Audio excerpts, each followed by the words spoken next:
आगंतुक शासक सधर्मी गण जय जिनेन्द्र। आज से 322 वर्ष पूर्व विक्रम संवत 1750 में जैनों की काशी कही जाने वाली आगरा नगरी में भैया भगवती दास जी ने उपादान निमित्त संवाद नामक एक लघु काव्य की रचना की थी। उसी के आधार पर उपादान निमित्त में कौन श्रेष्ठ है और कौन सही है, इसके बारे में एक सुंदर सी चर्चा शाश्वत बालाएं आप सभी के समक्ष प्रस्तुत करती हैं।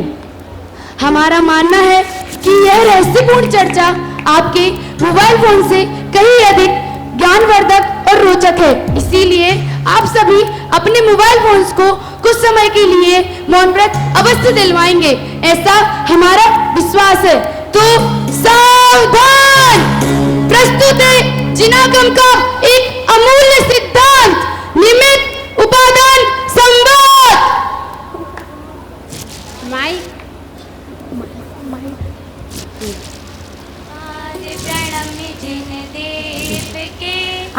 एक उक्ति उपजाय उपादान अरु निमित्त को कहूँ संवाद बनाए।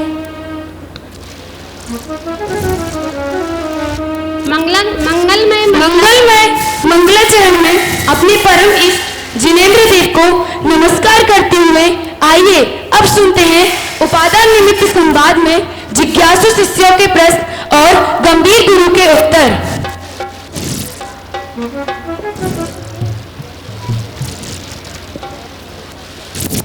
पूछत है को उपादान कई नाम, कहो निमित्त कहिए कहाँ कब के है काम।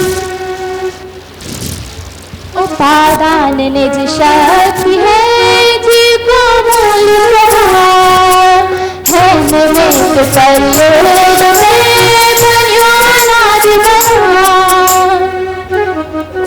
उपादान निमित्त में मचाए बवाल, देखो रे कौन दिखाएगा कमाल। उपादान निमित्त में मचाए बवाल, मंडप में लाइट बंद कर दें, लाइट वाले भैया मंडप में लाइट बंद कर दें।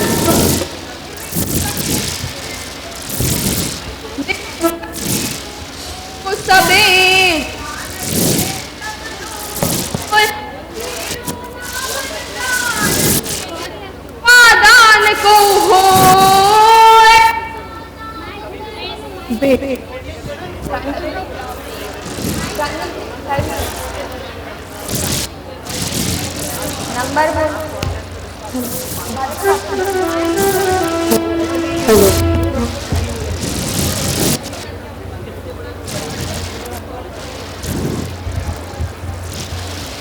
निमित्त कहे मोको सबे जानत है सब लोग, तेरो नाम न जानही उपादान को हो। उपादान पहले निमित्त तू कहाँ करे गुमान, मोको जाने जीव वे जो है सम्यक गुमान। कल जीव के जो निमित्त हुए उपादान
निमित्त बहन हूँ, निमित्त बहन। मेरी पहुंच कहाँ कहाँ तक है, निगोद से लेकर नरक तक, इंसान जानवरों से लेकर भूत पिशाच व्यंतर सब मुझे जानते हैं। सती मैना सुंदरी का नाम सुना है? कितनी परेशान थी वो अपने पति के कोढ़ को लेकर, मेरे पास आई परेशान होकर और बोली, निमित्त बहन कुछ भी करो, ये इनका कोढ़ दूर कर दो। मैंने कहा, चिल बहन चिल, इमे का है, एवं है जे तो जाओ सिद्ध चक्र का विधान करो और गंदोदक लगा देना। आगे की कहानी तो तुम्हें पता ही है, और तुमने ऐसी बेइज्जती करके मुझे टक्कर मार दी निमित्त बहन को। अरे बहन थोड़ा ठंड रखो, एक तो मेरी गलती नहीं थी और मैंने आपसे सॉरी बोला, नहीं तो भला आप नहीं होते तो मैं टक्कर कैसे मारती। और ये पहचान पहुंच कर रुतबा मुझे मत दिखाइएगा, नरक निगोर और भूत चौड़ालों के बीच आप जैसों की ही चलेगी। मेरे लिए तो इतना काफी है कि मुझे सब ज्ञानी लोग जानते हैं। और वो आप क्या कर रही थी? मैना सुंदरी को? चिल बहन चिल, वो मेरे यहाँ की परेशान भाई तुम्हारे पास आई।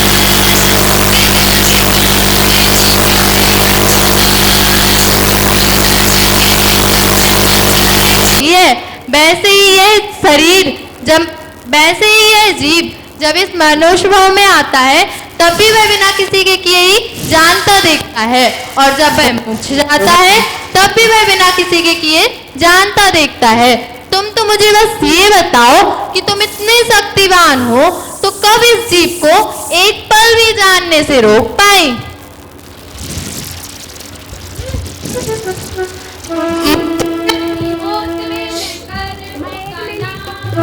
और कछु नहीं तो जीव का स्वभाव, मुक्ति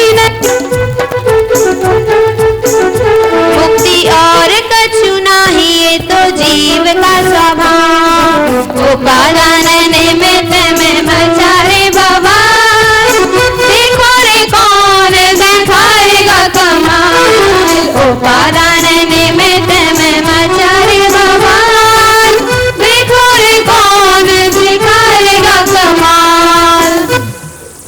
निमित्त बहन और उपादान बहन। खनिया थाना में ज्ञानानंद महोत्सव के अवसर पर दोनों बहनों को ससम्मान बुलाया गया है। उपादान बहन को सभा की अध्यक्षा बनाया गया है तो निमित्त बहन को विशिष्ट अतिथि। आइए अब हम देखते हैं दोनों बहनों में क्या झमेला उत्पन्न होता है।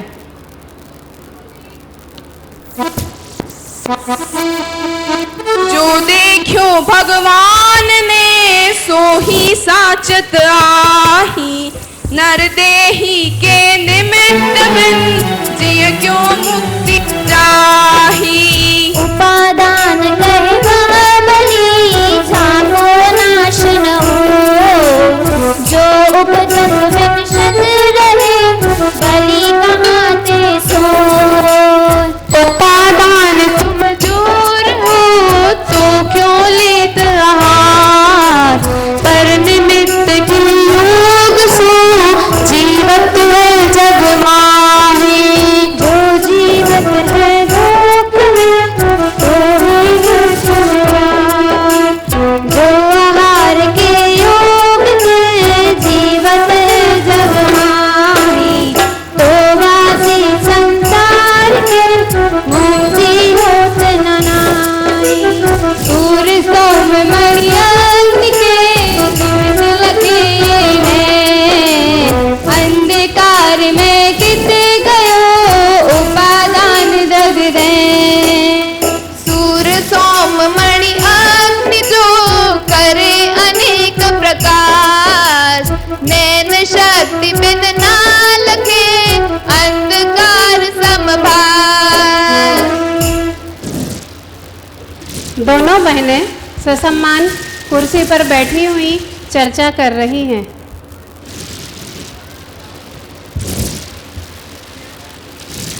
यार उपादान बहन, एक बात समझ में नहीं आई। मैं भी हमेशा से हूँ और तुम भी हमेशा से हो, हमारी आयु एक जैसी हुई, फिर इन पागल लोगों ने तुम्हें अध्यक्ष क्यों बना दिया? मैं भी भाषण अच्छा खासा दे ही लेती हूँ ना। लोगों की बुद्धि देखो कितनी मोटी हो गई है, बिल्कुल भैंस जितनी। इन्हें ये बात समझ में ही नहीं आती कि अगर मैं तुम्हें खाना ना दूं, अरे तुम तो मर जाओगी। उफ, उम्र में ना सही पर फर्ज में तो मैं तुमसे बड़ी हूँ ही। और अफसोस ये बात इन मूर्खों की समझ में ही नहीं आई। मुख्य अतिथि बना दिया मुझ सर्वे सर्वा को। मूर्ख दुनिया कहीं की। ज्यादा उड़ने की जरूरत नहीं है।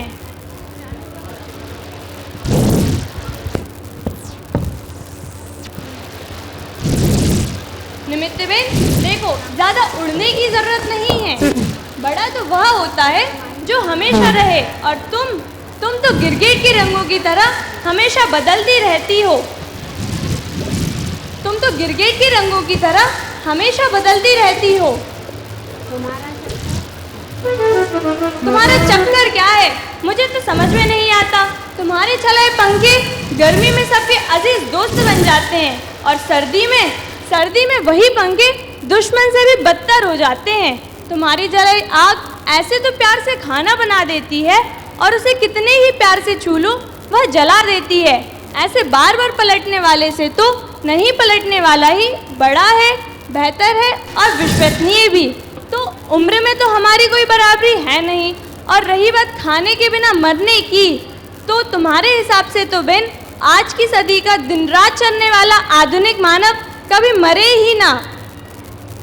तुम बात करती हो। चलो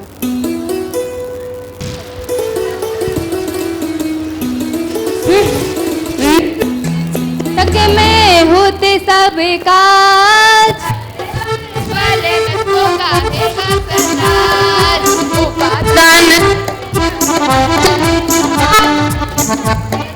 कौन दिखाएगा कमाल, उपादान निमित्त में मचाए बवाल, बिल्कुल कौन दिखाएगा कमाल।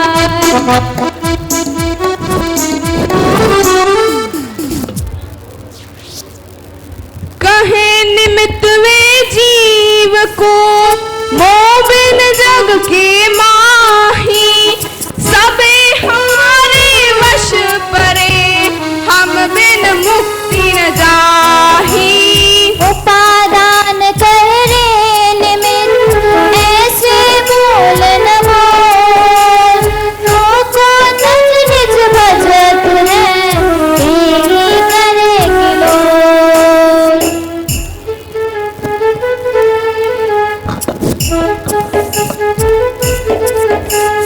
कहीं निमित्त हमको तजे ते कैसे शिव जान, पंच महाव्रत प्रगट और क्रिया विख्यात। पंच महाव्रत जोगित्र और सकल व्यवहार, रोको वर्ष भजत तो पहुँचे वह पार। कहे निमित्त जग में बड़ो मोते बड़ो न कोई, तीन लोक के नाथ सब मुख साधते हो।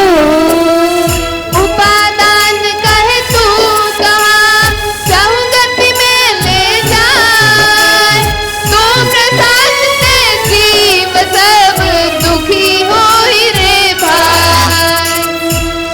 उपादान बेन शिखर जी के लिए तीर्थ वंदना करने हेतु आ पहुंची हैं।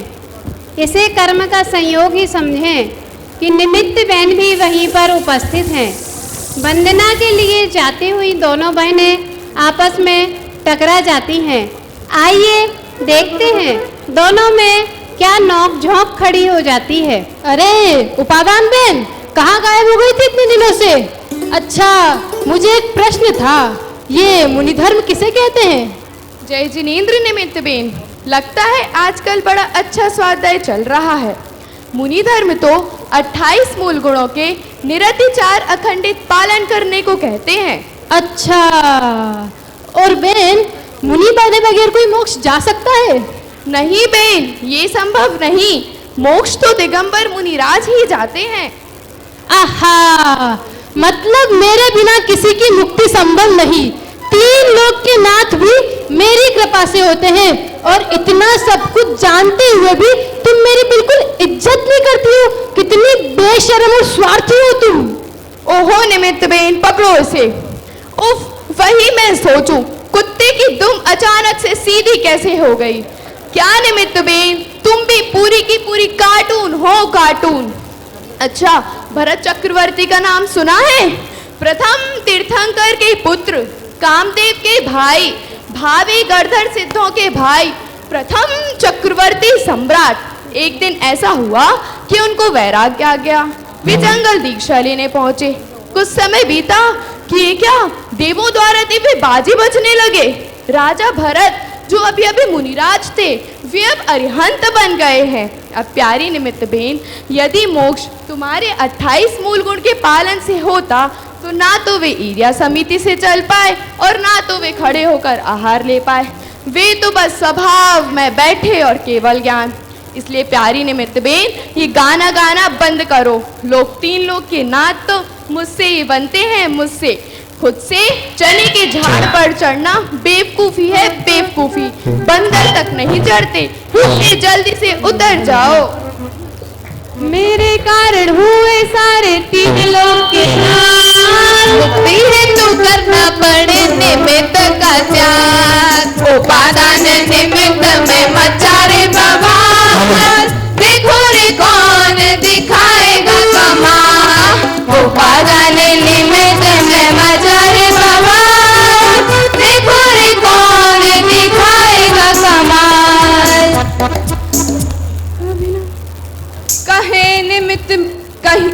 कहे निमित्त सब जगत के सुखी होत प्रात। सुखी कौन ते होत है, ताको देहु बताए। जो सुख को तो सुख कहे, सो सुख तो सुख नाही। ये सुख दुख के मूल है, सुख अविनाशी माही। अविनाशी घट घट बसे, सुख क्यों विलसत नाही। पर निमित्त के योग में परे नाही। शुभ निमित्त सजीव को मिलो अनंती बात। एक सम्यक दर्श में भटकत फिरो गवा। सम्यक दर्शन भयो कहाँ, करते मुक्ति में जाही। आगे ध्यान निमित्त है, ते शिव को पहुँचाही। छोरी ध्यान की धारणा, मोरी योग के रीत। तोरी कर्म के जाल को, जोर लई शिव प्रीत। शाश्वत धाम से शाश्वत बालाएं स्वर्णपुरी सोनगढ़ के लिए दर्शन करने हेतु आई हुई हैं। निमित्त बहन और उपादान बहन भी साथ साथ सोनगढ़ आई हैं। स्वाध्याय मंदिर में वे दोनों दोपहर के समय स्वाध्याय के समय से पूर्व आ गई हैं। आइए देखें दोनों बहनों में क्या बवाल उत्पन्न होता है। उपादान बेन, मैंने अपना सारा जीवन इन जीवों के लिए निछावर कर दिया है। वो सुख के लिए तड़प रहे थे। मैंने उनको स्वादिष्ट भोजन, संपन्न घर परिवार, अच्छी अच्छी भोग सब कुछ दिया। यहाँ तक कि जिनेंद्र भगवान के दर्शन करने वाले पुण्य भाव से मीटिंग भी मैंने कराई है। और तो और ज्ञानी जीवों से सेटिंग भी मैंने अरेंज कराई है। फिर भी देखो, ये एहसान फरामोश शाश्वत धाम की बच्चियां सुबह पूज्य गुरुदेव श्री कांजी स्वामी के सीढ़ी पर वचन सुनकर लौटी है, तो मुझे तो जैसे भूल ही गई। सुबह से उपादान बहन की पेपे लगा रखी है और मुझे तो जजने तक नहीं। देखो उपादान बहन, ये बच्चियां तो नादान है पर तो समझदार हो ना। इनको बड़ों का आदर करना सिखाओ और इनसे कहो कि मेरी ओर भी देखें। इनको ये भी बताओ कि ध्यान से मोक्ष मिलता है और ध्यान मेरे द्वारा होता है। गनीमत इसी में है बहन कि मुझसे सही ढंग से पेश आए, वरना अच्छा ना होगा। निमित्त बेन, यदि सुअर विष्टा को स्वादिष्ट पकवान मानकर खाए और शराबी नाली में डुबकी लगाने को गंगा स्नान माने, तो क्या तुम भी नाली में नहाकर विष्टा का भोजन करने लगोगे? तुम जिन भोजन धन आदि से जीव को सुखी करने की बात करती हो, वे तो सच में दुख के कारण है। बेन, जीवों का शिष्टाचार इसी में ही है कि वे तुम्हारी उपेक्षा करें, तुम्हारी ओर देखकर वे अपना समय खराब ना करें, वे खुद की ही सुंदरता को संवारे। और देखो, तुम ये झूठी पट्टी मत पड़ाओ कि ध्यान से मोक्ष होता है। जब जीव ध्यान की भी धारणा छोड़कर बस मात्र एक गायक निज में तल्लीन रहता है, तब उसे मोक्ष की प्राप्ति होती है। यही आगम का रहस्य पूज्य गुरुदेव श्री कांजी स्वामी ने हम सभी के सामने खोला है कि हम सभी अनंत शक्ति के पुंज भगवान आत्मा है। तो निमित्त बेन, गनीमत इसी में ही है कि तुम अपनी सीमाओं को पहचानो और इज्जत से पेश आओ। बहन, सच में आज ही निमित्त उपादान से हार गया। मैं खुद को उस छिपकली की तरह बेवकूफ महसूस कर रही हूँ जिसने सारी रात सीलिंग पर ये सोचकर बिता दी कि यदि मैं हट गई तो छत गिर जाएगी। मुझे क्षमा करना बहन, मुझे क्षमा करना। मैं तो कार्य के होने की चश्मदीद गवाह हूँ, उसके होने का सबूत हूँ। कार्य के होने में मेरा किंचित भी कर्तव्य नहीं, किंचित भी। उपादान शिवलोक में पहुँचो कर्म के पाए, उपादान जीत्यो दान, निज बल कर प्रकाश, सुख अनंत ध्रुव भोग रे, अंत नवर न्योतास। उपादान निमित्त ये सब जीवन में वीर, जो निज शक्ति संहारी तब पहुँचे भगवती। महिमा ब्रह्म की कैसे वर्णित जाए, वचन अगोचर वस्तु है, कहीं भी वचन बताए। जो जाने गुण ब्रह्म के, सो जाने यह वेद, साथ जिनागम सो मिले, तो मत की जो खेत। उपादान अरुणिमेत को सरस बन्यो संपाद, समदृष्टि को सरल मूरख को भगवान। निमित्त को पकड़े होते संसार, उपादान से बोलता देखो मुक्ति द्वार। उपादान निमित्त में मचा था बवाल, उपादान ने दिखाया अपना कमाल। उपादान निमित्त में मचा था बवाल, उपादान ने दिखाया अपना कमाल। उपादान ने दिखाया अपना कमाल। ऐसी शाश्वत धाम की बालिकाओं द्वारा निमित्त उपादान जो भैया भगवती दास जी द्वारा रचित काव्य है, जिसे ज़्यादातर आजकल लोग जानते नहीं हैं, परिचित हैं, उस काव्य का परिचय कराने की भावना से उस ग्रंथ का पाठ के माध्यम से इन बालिकाओं ने, जिनमें मुंबई की बालिका भी है, राजस्थान से है, महाराष्ट्र से, गुजरात से, कच्छ से और उत्तर प्रदेश से अनेक प्रांतों की बालिकाएं जहां पर अध्ययनरत हैं, उन्होंने ये प्रस्तुति दी। इस प्रस्तुति पर प्रसन्न होकर के SP जैन साहब की ओर से 500 रुपया, श्री वीरेंद्र कुमार जी लखनऊ की ओर से 300 रुपये की प्राप्ति हुई है। बहुत बहुत धन्यवाद। और इन बालिकाओं की ओर से जो ये भी राशि प्राप्त हुई है, इतनी ही राशि और मिला करके इस ज्ञानानंद महोत्सव के लिए हम शाश्वत धाम की ओर से